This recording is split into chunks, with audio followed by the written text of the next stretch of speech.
Il y a un instant, un bref instant, qui dure entre 1 et 3 secondes, un instant qui se produit juste avant que certaines personnes ne répondent à une question simple, un moment qui semble complètement insignifiant, qui semble absolument normal, qui semble simplement être une pause inoffensive pour réfléchir avant de parler. Mais Carl Jung a découvert que ce moment spécifique révèle quelque chose de profondément perturbateur chez la personne qui se tient devant vous. Il révèle qu'elle ne se contente pas de penser à ce qu'elle va dire. Elle calcule stratégiquement quelle version de la réalité il est le plus avantageux pour elle de vous présenter, afin d'obtenir ce qu'elle désire de vous. La plupart des gens passent leur vie entière sans remarquer cette pause calculatrice. Ils la confondent avec une réflexion véritable. Ils l'interprètent comme une considération respectueuse envers la question posée. Ils la perçoivent comme un signe positif que l'autre personne est attentive et réfléchie dans ses paroles. Mais il existe une différence fondamentale et détectable entre quelqu'un qui marque une pause parce qu'il organise ses pensées honnêtes et sincères, et quelqu'un qui marque une pause parce qu'il décide activement comment vous manipuler au mieux avec sa réponse. Et aujourd'hui, vous allez apprendre exactement comment distinguer l'une de l'autre avec une précision chirurgicale. Avant d'entrer dans les caractéristiques spécifiques de cette pause révélatrice, vous devez comprendre quelque chose de fondamental que Jung a découvert sur la nature profonde de la communication humaine et ses différents modes. Jung a proposé que chaque fois que nous parlons, nous opérons à partir de l'un des deux lieux intérieurs complètement différents, qui produisent des communications qualitativement distinctes. Le premier est ce que l'on pourrait appeler le soi authentique, cette partie de nous qui communique sans calculer les conséquences stratégiques, qui dit ce qu'elle pense simplement parce qu'elle le pense vraiment, qui répond à partir d'un lieu de connexion réelle avec celui ou celle qui nous parle. Lorsque nous opérons à partir de ce lieu, nos paroles et nos intentions sont alignées. Il n'y a pas d'agenda caché. Le second lieu est ce que Jung appelait le persona, le masque social que nous construisons pour naviguer dans le monde extérieur et protéger nos intérêts. Ce masque n'est pas intrinsèquement mauvais ni pathologique. Nous l'utilisons tous à des degrés divers selon le contexte. Il est normal et sain d'avoir une certaine adaptation sociale. Mais chez les personnes ayant des tendances manipulatrices développées, le persona n'est pas simplement une adaptation sociale saine que nous partageons tous. C'est un outil sophistiqué de contrôle interpersonnel. C'est un mécanisme poli pour obtenir ce qu'elles veulent des autres, sans jamais révéler leurs véritables intentions ni leurs motivations réelles. Et voici la clé fondamentale que Jung a identifiée après des années d'observation clinique. Lorsqu'une personne opère à partir de son soi authentique, les réponses fusent de manière naturelle et organique. Il peut y avoir des pauses, bien sûr, mais ce sont des pauses de traitement naturel, où la personne se contente d'organiser des pensées qui existent déjà. Lorsqu'une personne opère à partir du persona manipulateur, il y a une pause d'un type complètement différent, et qui a des caractéristiques distinctes. C'est la pause où le masque s'ajuste activement, où la stratégie optimale pour cette situation est sélectionnée, où l'on choisit délibérément quelle version de la vérité servira le mieux ses propres objectifs à ce moment précis. Cette pause manipulatrice spécifique a 5 caractéristiques distinctives qui la distinguent clairement d'une pause réflexive normale et authentique. Et une fois que vous les connaîtrez et les aurez intériorisées, vous ne pourrez plus jamais les ignorer lorsque vous les verrez. La première caractéristique est ce que Jung appelait le vide momentané dans les yeux. Pendant une pause réflexive authentique où quelqu'un est réellement en train de penser, les yeux de la personne restent visiblement actifs et expressifs. Ils regardent vers le haut tout en accédant à des souvenirs stockés. Ils regardent sur les côtés tout en traitant de nouvelles pensées. Ils regardent brièvement vers le bas tout en se connectant à des émotions. Il y a un mouvement oculaire constant, parce qu'il y a une activité mentale réelle et dynamique qui se déroule derrière ses yeux. Mais pendant la pause manipulatrice, il y a un instant distinctif où les yeux restent complètement immobiles d'une manière différente. C'est presque comme s'ils s'éteignaient pendant une fraction de seconde mesurable. Jung décrivait ce phénomène comme le moment exact où la personne se déconnecte de l'interaction authentique avec vous et entre en mode de calcul interne. Il cesse de vous voir comme une personne réelle avec des sentiments et des besoins légitimes, et commence à vous voir comme un problème à résoudre stratégiquement ou une ressource à obtenir pour leur propre fin. Ce vide oculaire est extrêmement bref, généralement moins d'une seconde, mais il est distinctif une fois que vous savez le chercher. Si vous observez attentivement le visage de la personne, vous pouvez remarquer ce microseconde exact où les yeux perdent leur expressivité normale et humaine. C'est comme si un ordinateur traitait des informations en interne et que l'écran restait momentanément vierge avant d'afficher le résultat calculé. La deuxième caractéristique est la micro-asymétrie faciale pendant la pause, pendant une pause authentique et honnête. Le visage de la personne reste relativement détendu et naturellement symétrique.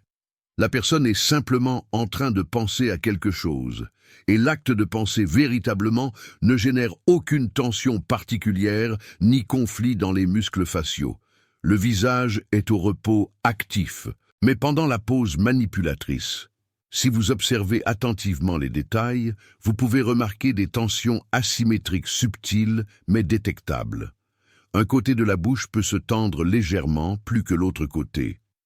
Un sourcil peut se lever presque imperceptiblement tandis que l'autre reste immobile. La mâchoire peut se serrer de manière inégale d'un côté. Ces asymétries révélatrices se produisent parce que différentes parties du cerveau s'activent en conflit. La partie qui connaît la vérité et veut la dire, et la partie qui décide activement de dire quelque chose de différent à des fins personnelles. Jung reliait ce phénomène directement au concept de dissociation fonctionnelle interne.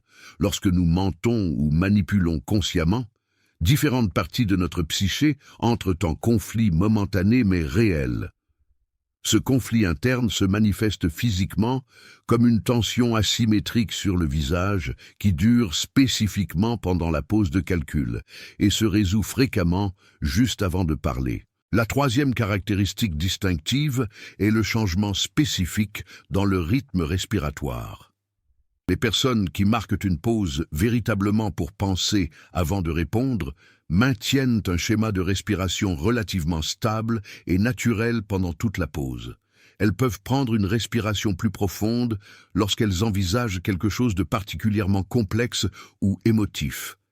Mais le rythme général de leur respiration reste fluide et sans interruption. Les manipulateurs, durant cette pause calculée, retiennent souvent leur respiration brièvement, de manière presque imperceptible, ou la rendent notablement plus superficielle pendant ces quelques secondes. Cela se produit automatiquement, parce que l'acte de calculer intérieurement quel mensonge dire ou comment présenter stratégiquement une vérité partielle active le système nerveux autonome d'une manière différente que de simplement organiser des pensées honnêtes, qui existent déjà. Il y a un composant de tension anticipatoire et de stress cognitif qui altère automatiquement la respiration sans que la personne ne le contrôle consciemment. Si vous êtes suffisamment près de quelqu'un pour remarquer sa respiration pendant la conversation, ce changement respiratoire peut être l'un des signes les plus fiables et les plus difficiles à falsifier. La plupart des gens n'ont absolument aucun contrôle conscient sur ce patron respiratoire autonome et ne savent pas qu'ils le rendent visible. La quatrième caractéristique est ce que Jung appelait le réajustement de l'expression préparatoire. C'est particulièrement fascinant et très révélateur quand on apprend à le détecter constamment. Après une pause authentique et réflexive, la personne commence simplement à parler de manière fluide. Son expression faciale s'écoule naturellement vers ce qu'elle va dire, émergeant organiquement avec les mots. Il n'y a pas de préparation visible de son visage avant que les mots ne commencent. Tout surgit ensemble. Parce que tout vient du même endroit interne authentique. Mais après la pause manipulatrice, Il y a un moment presque imperceptible, mais bien présent, où le manipulateur prépare délibérément son expression faciale avant de commencer à parler. Vous pouvez observer comment son visage adopte l'émotion supposément appropriée, une fraction de seconde avant que les mots correspondants ne commencent à sortir de sa bouche.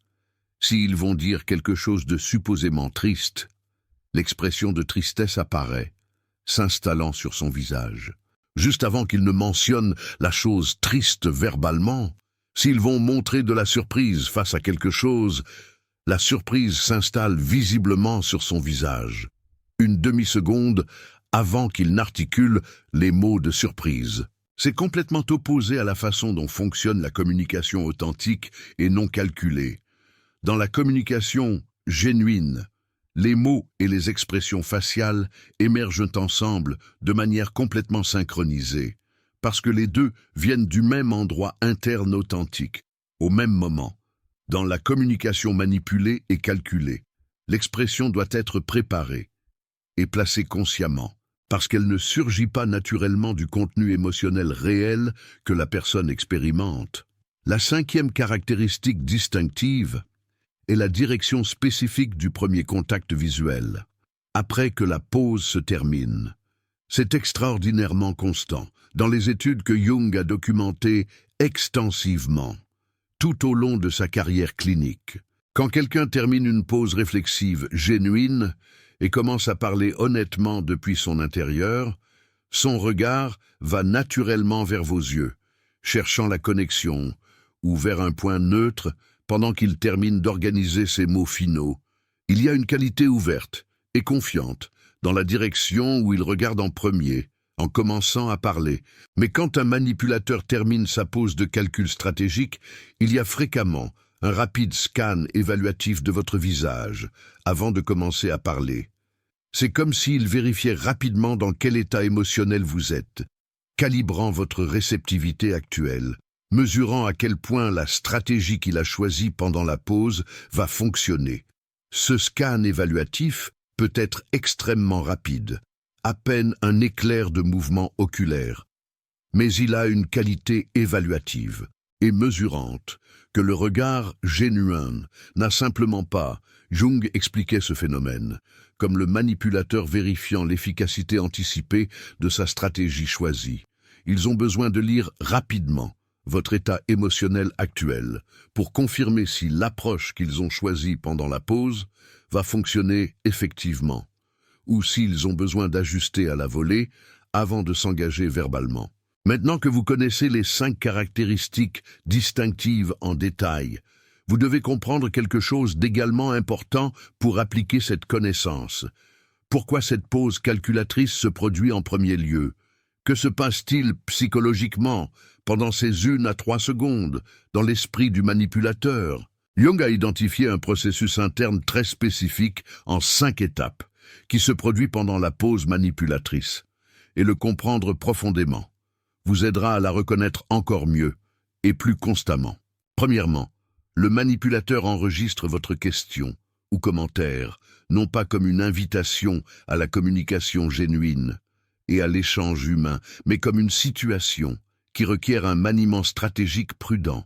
Il voit vos mots comme un problème à résoudre, pour leur bénéfice, pas comme une tentative de connexion humaine, à laquelle répondre authentiquement. Deuxièmement, pendant la pause, le manipulateur accède rapidement à sa bibliothèque interne de réponses et stratégies accumulées. Cette bibliothèque personnelle s'est construite tout au long de sa vie, à travers l'expérience. Elle contient des réponses qui ont bien fonctionné auparavant dans des situations similaires, des tactiques spécifiques qui ont produit les résultats désirés avec d'autres personnes, des manières particulières de dire les choses, qui maximisent son bénéfice personnel, tout en minimisant sa responsabilité et son exposition. Troisièmement, ils sélectionnent activement la réponse, qui sert le mieux à leurs propos actuels, dans cette situation spécifique. Cela peut signifier choisir une vérité partielle, soigneusement sélectionnée, qui vous laisse satisfait, sans révéler d'informations qui pourraient être compromettantes pour eux. Cela peut signifier choisir un mensonge direct. S'il calcule que vous ne serez pas capable de le vérifier ou que les conséquences d'être découvert sont faibles. Cela peut signifier choisir une évasion élégante, si aucune réponse directe ne leur convient en ce moment. Quatrièmement, il prépare mentalement la livraison de la réponse choisie. Cela inclut ajuster son expression faciale pour qu'elle corresponde au message, moduler son ton de voix pour qu'il sonne approprié, préparer son langage corporel pour qu'il soutienne la crédibilité de ce qu'ils vont dire. Tout cela se produit rapidement, dans ces quelques secondes de pause visible. Et finalement, cinquièmement, ils exécutent la réponse préparée. Ils livrent la réponse soigneusement calibrée, comme si elle était complètement spontanée, comme s'ils étaient simplement en train de penser à voix haute, de manière naturelle, comme si c'était leur réaction génuine et immédiate à ce que vous avez dit. La représentation commence. Ce processus complet en 5 étapes peut paraître trop complexe pour se produire en 1 à 3 secondes, mais pour un manipulateur expérimenté, tout cela se produit presque automatiquement et sans effort conscient. C'est devenu tellement naturel pour eux, à travers des années de pratique, qu'ils ne sont même pas complètement conscients de ce qu'ils sont en train de faire. C'est simplement ainsi qu'ils opèrent dans le monde, comment ils traitent les interactions sociales, comment ils naviguent dans toutes leurs relations. Maintenant vient la question pratique cruciale. Que faites-vous concrètement lorsque vous détectez cette pause calculatrice chez quelqu'un pendant une conversation? Premièrement, ne réagissez pas visiblement et ne changez pas votre expression. Ne montrez pas que vous avez noté quelque chose d'anormal. Les manipulateurs expérimentés sont généralement très sensibles à être détectés, parce que leur efficacité dépend de ne pas l'être. Et s'ils soupçonnent que vous les lisez, ils deviennent immédiatement plus prudents, plus subtils et significativement plus difficiles à décrypter par la suite. Deuxièmement, prenez note mentale, soigneuse, de ce qui suit la pause. Comparez la réponse qu'ils vous donnent avec des réponses antérieures qu'ils vous ont données sur des sujets similaires. Recherchez des incohérences logiques. Recherchez des moments où l'histoire actuelle ne correspond pas parfaitement à d'autres choses qu'ils vous ont dites précédemment. La pause vous a alerté du fait que quelque chose peut ne pas être authentique. Maintenant, votre travail est de vérifier patientement si effectivement ce n'est pas le cas, à travers une accumulation de preuves. Troisièmement, posez des questions de suivi, apparemment casuelles et non menaçantes. Les manipulateurs préparent des réponses pour des questions anticipées et évidentes, mais les questions inattendues, qui viennent d'angles différents, les forcent à poser de nouveau pour calculer.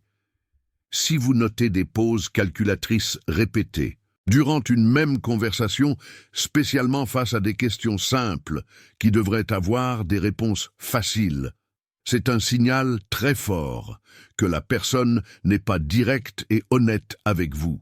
Quatrièmement, prêtez une attention consciente à votre propre réaction viscérale et intuitive.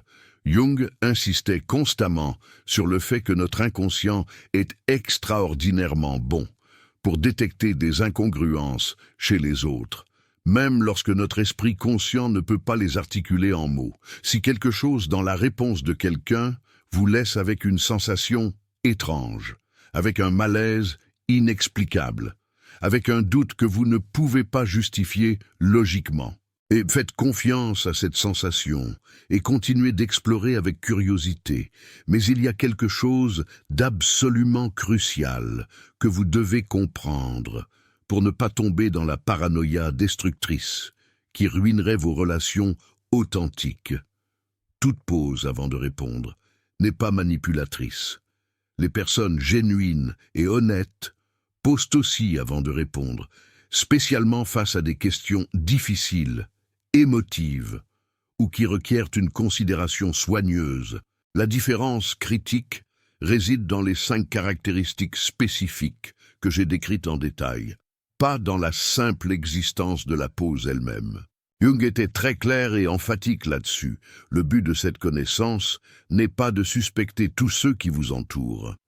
Le but est de développer la capacité raffinée, de distinguer entre les personnes qui posent, parce qu'elles sont vraiment prudentes, avec quelque chose d'important et sensible, et les personnes qui posent parce qu'elles calculent activement comment vous manipuler pour leur propre bénéfice.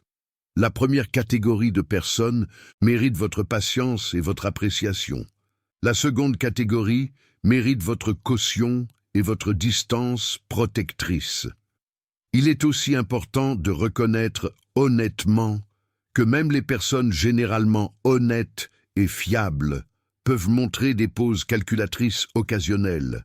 Dans des situations très spécifiques et limitées, quelqu'un peut poser de manière calculatrice lorsqu'il parle d'un sujet où il ressent une honte profonde, même s'il est complètement honnête sur pratiquement tout le reste dans sa vie.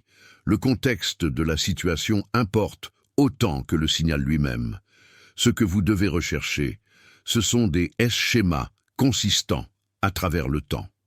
Une personne qui montre consistamment des poses calculatrices dans de nombreux contextes différents, spécialement dans des situations où l'honnêteté simple devrait être facile et naturelle.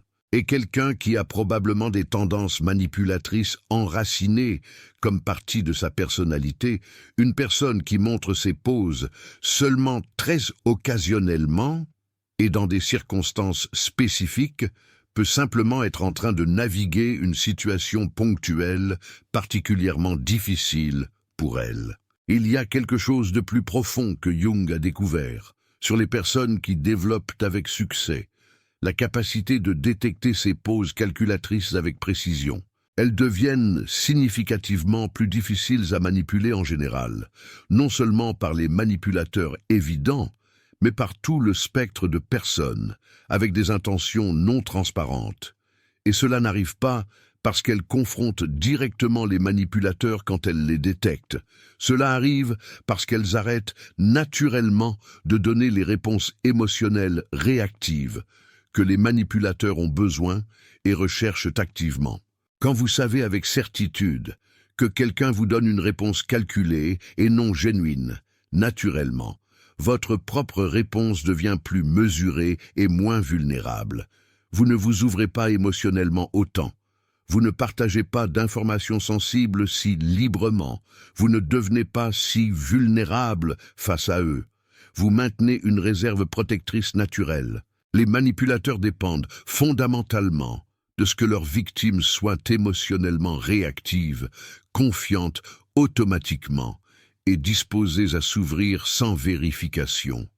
Quand ils rencontrent quelqu'un qui simplement ne répond pas de la manière attendue et nécessaire pour la manipulation, qui reste calme et observateur, au lieu de réactif et automatiquement confiant, fréquemment, ils perdent intérêt relativement rapidement et cherchent des cibles plus faciles et productives pour leurs efforts. Cela ne signifie pas que vous devez devenir froide, fermée ou défiante avec toutes les personnes que vous rencontrez. Ce serait une erreur également grave. Cela signifie que vous pouvez être sélectivement vulnérable de manière intelligente, complètement ouverte, chaleureuse et confiante, avec des personnes qui démontrent consistamment authenticité et réciprocité génuine à travers le temps, notablement plus réservée et observatrice avec des personnes qui montrent des signes répétés de calcul manipulateur.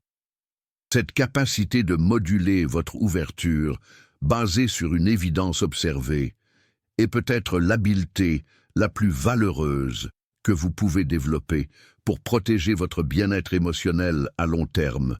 La capacité de donner votre confiance graduellement, basée sur des schémas de comportement vérifiés, au lieu de la donner automatiquement à tous, et ensuite regretter profondément de l'avoir fait. Et rappelez-vous, chaque fois que vous détectez une pose calculatrice et agissez avec la caution appropriée, vous n'êtes pas paranoïaque, vous honorez votre intuition, vous protégez votre énergie, vous choisissez consciemment qui mérite l'accès à votre vulnérabilité. Ce n'est pas de la méfiance pathologique, c'est de la sagesse pratique acquise.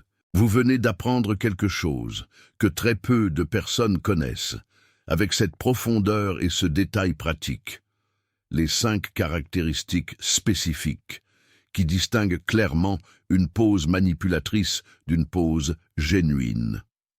Le processus psychologique détaillé en 5 étapes qui se produit durant ces secondes de calcul, et comment utiliser toute cette information pour vous protéger effectivement, sans devenir paranoïaque, ni ruiner vos relations authentiques.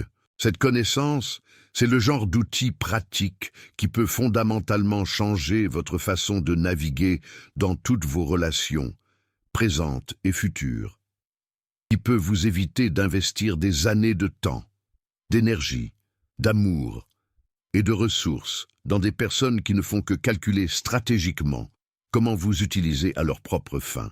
Le bouton Super Thanks se trouve juste en dessous de cette vidéo. Chaque soutien permet à un contenu comme celui-ci, un contenu qui autonomise et protège véritablement les personnes vulnérables, d'atteindre plus de gens qui ont désespérément besoin de ces outils de protection. Une réflexion finale de Carl Jung que je veux laisser graver en vous. Jung disait que la communication authentique entre êtres humains a une qualité unique de fluidité naturelle, que la communication calculée ne peut jamais reproduire complètement, même si elle essaie. Quand 2 personnes communiquent véritablement depuis leur soi authentique, il y a un rythme naturel, une danse harmonieuse de mots et de silences qui coulent sans effort, visible, sans friction, perceptible.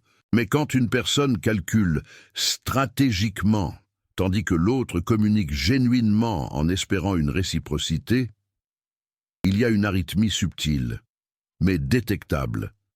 Un décalage presque imperceptible entre stimulus et réponse. Et même si le contenu littéral des mots peut sembler parfaitement raisonnable et approprié, quelque chose dans le timing de l'interaction se sent légèrement artificiel, légèrement hors de synchronisation. Votre intuition profonde peut sentir cette arythmie bien, avant que votre esprit conscient puisse l'expliquer avec des mots. Cette sensation persistante que quelque chose ne va pas, que quelque chose dans l'interaction ne coule pas naturellement comme il le devrait. C'est fréquemment votre inconscient sage, détectant des pauses calculatrices que votre esprit conscient n'a pas encore identifiées explicitement. Apprenez à faire confiance à cette sensation intuitive. Elle est significativement plus sage que vous ne le croyez. Commentez ici en bas si vous avez déjà remarqué cette pause calculatrice chez quelqu'un de proche. Et après avoir découvert qu'il ou elle vous manipulait effectivement systématiquement, ou racontez comment vous avez développé votre propre intuition personnelle pour détecter quand quelqu'un n'est pas sincère avec vous. Votre expérience peut aider les autres à faire davantage confiance à ce qu'ils perçoivent déjà, mais en doute.